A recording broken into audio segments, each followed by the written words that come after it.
What's up everybody, welcome back to the channel. Thanks for tuning in again. If you're new here, welcome to the channel.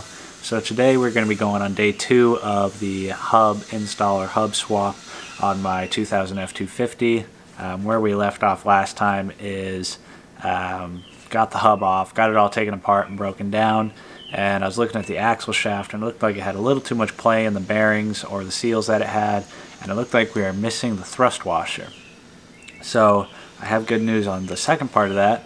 We have the thrust washer here. It was on it, but it was stuck in place, and I wasn't quite sure when I saw it in there, and I was reaching in to try to get it out, and it seemed like it was stuck in, so I thought it was part of the seal. So I ended up going out there today and pulling this out with my pick tool. I thought this might be it, but it just seemed stuck in there, so I wasn't quite sure, and that's why I thought that it wasn't in there. So thankfully got this out. It looks to be in really good shape, so I don't have to replace that. Honestly, it's a $5 part, so I'm not worried about that part, but more getting the logistics of actually getting it in. I checked the auto parts stores in town. They didn't seem to have them, and I don't like going to the Ford dealership because they always charge an arm and a leg, even if they do have the product. So good news, we have it. This is the thrust washer that I was telling you guys about. Yeah, nothing too crazy. It is a plastic washer that keeps it from being metal on metal between the hub and the bearing, or between the axle and the bearing.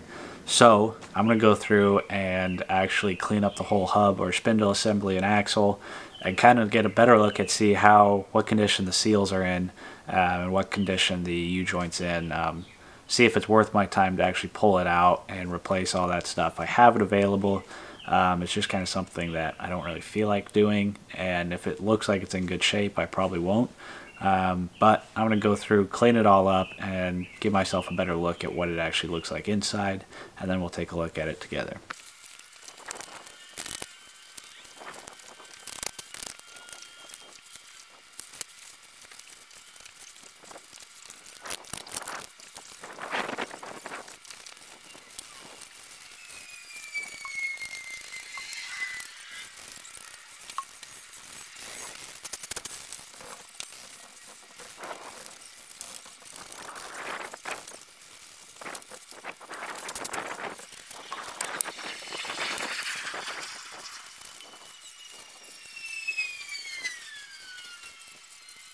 Alright, so a little bit of an update for you guys.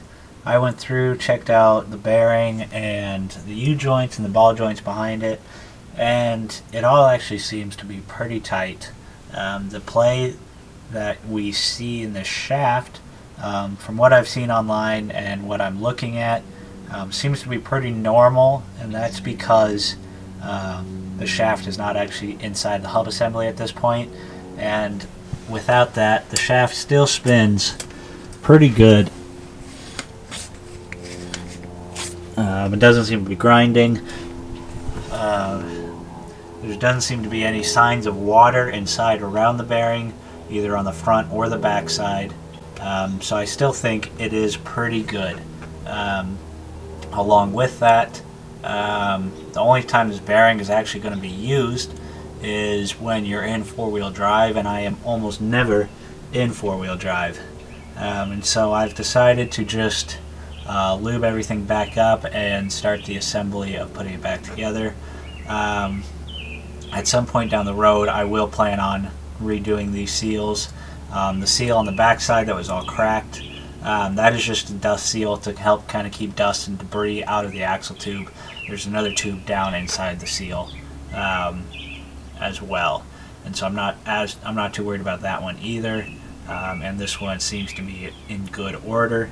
I'm actually lucky enough, my neighbor came over and happened to inform me that he used to be a front end mechanic for quite a while.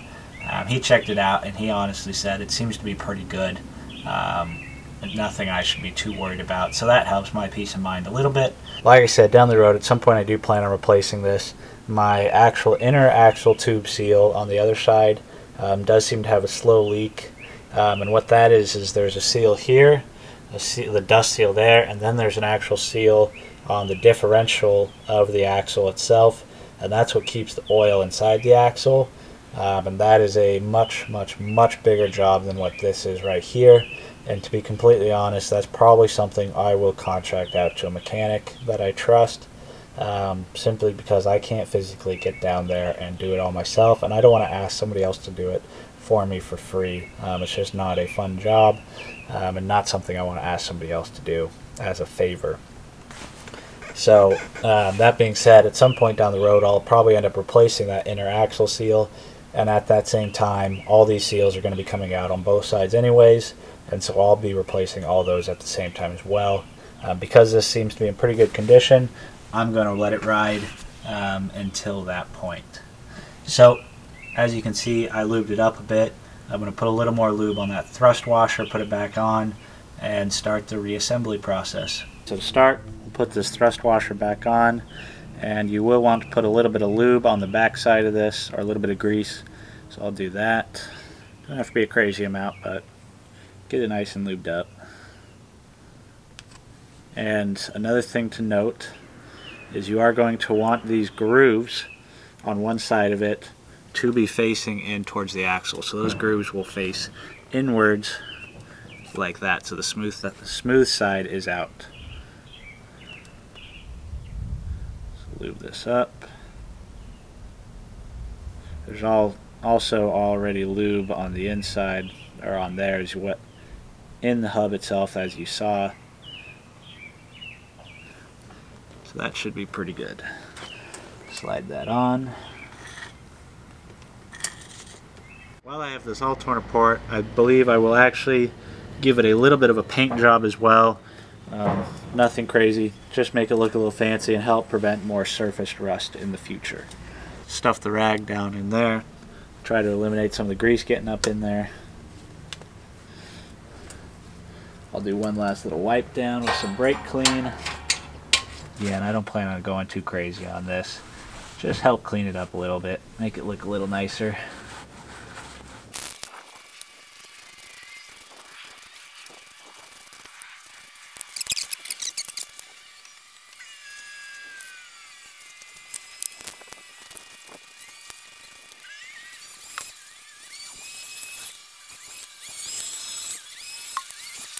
Well, there we go. Got her looking a little bit cleaner. Nothing crazy, nothing fancy. I don't expect it to last forever, but help prevent a little bit of surface rust and clean it up a little. It sure looks a whole lot better than that, because that's all dirty right now, but little things make a big difference. Now I think the next step is going to be put the studs into the new hub, and she'll be ready to bolt in place. There we go. We got the new hub. Just put the studs in it.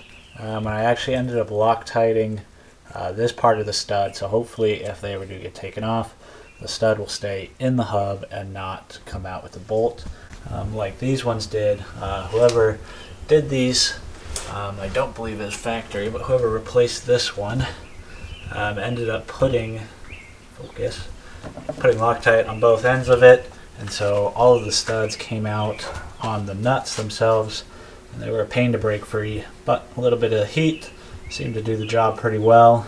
So now we got the nuts to go back onto this, and this hub is ready to go. I checked before putting in this grease fitting that there was grease inside. The spindle or needle bearing, I think it's the needle bearing up here, is all greased up, so it's ready to go in the truck. I did end up greasing around the whole hub assembly, not on this part, but on the actual truck itself. You'll see it. But it should be ready to go in.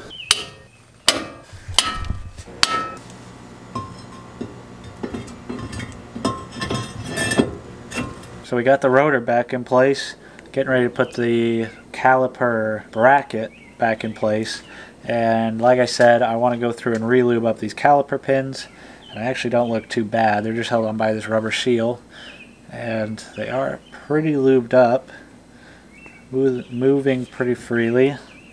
Check this one. They look pretty good, but we'll put in a little bit more grease, top them off, keep them moving smoothly. This is actually high temperature caliper grease, and it's pretty nasty stuff. Get it in there, spin it around some. Got that one good.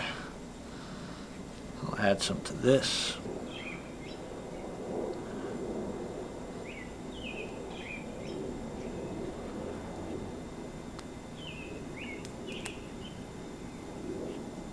that should be good for this side. And then before we put the pads on, we will lube up the contact points on those as well. Alright, so we're going to be mounting the caliper bracket now. And I would highly recommend to you guys to put some anti-seize on these bolts, especially with how much heat they're exposed to. They tend to get locked in place, and if you saw the first video, you'll see that I struggled a pretty good amount to get them off. And they're torqued to, I think, 160 foot-pounds, so they're on there pretty good.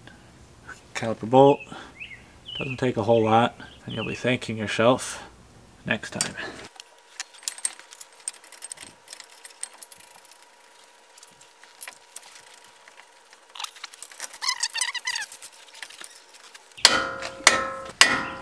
Now time to lube up the actual caliper itself and put it on.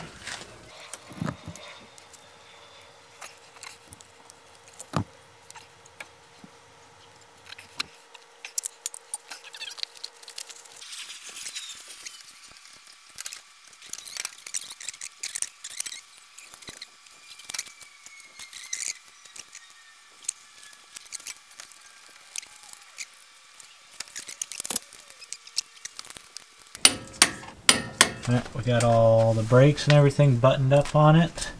Now we are going to be putting the actual hub back in along with those snap rings and washers. And again, I'll say I don't know the importance of it, but you're going to want to put those back in the same order that they came out on. And so that's what they are. You got the hub, snap rings, and the actual locking assembly. Almost there. Got the first circular one. It slides over the splines. You got your plastic washer, the octagonal one. Then you have one more metallic. So circular. Got your snap ring. Slides in over the top.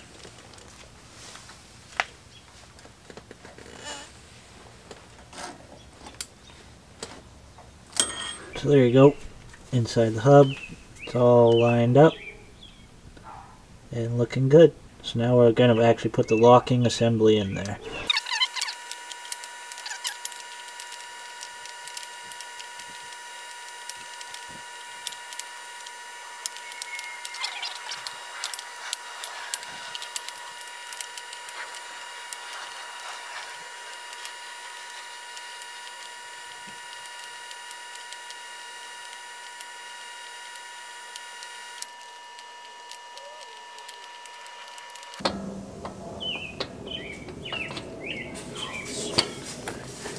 Now we'll make it look like. It's going to take about 2 seconds on video. When sliding in the hub assembly, pay careful attention to an O-ring that goes right around the inside lip that uses to help seal out the water. And then as far as getting it in, it's just basically finding the right combination between the inner splines and the outer splines to slide it in. And once it is in, once you got that lined up, it'll go in basically effortlessly. You shouldn't have to force it at all. And then once you got that, then you'll be putting on your outer snap ring and it's all buttoned up. Slides in. I found that it helps to give it a little bit of a lub tap with a mallet. Nothing too crazy, but it helps it get seated. Right like that. I could see it go in. I don't know if you guys were able to see it, but it should be in a better spot. We'll get this started and finish it off with some pliers. And it's all the way in. Don't even need the pliers. Now give it a good tug. See if it'll come out. I think she's pretty good. So that should be all buttoned up at this point.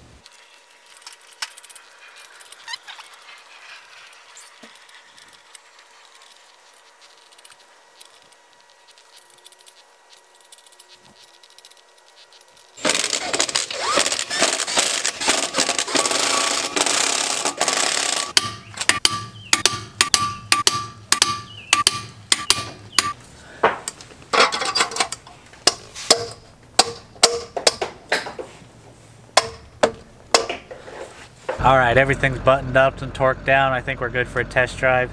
It is a absolutely gorgeous evening out right now, so the windows are definitely going down, which means you won't hear me, which is a good thing. So you guys get to listen to a good old 7.3. Give the outro when we get home. Without further ado, let's listen to some good old 7.3.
Well, there we go, guys.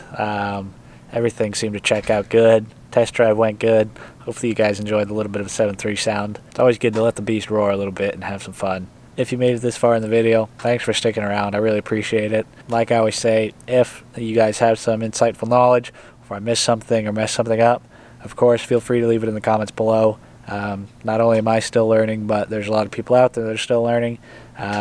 Be good to make a community where we can all help each other out. Hopefully this video is somewhat entertaining or educational.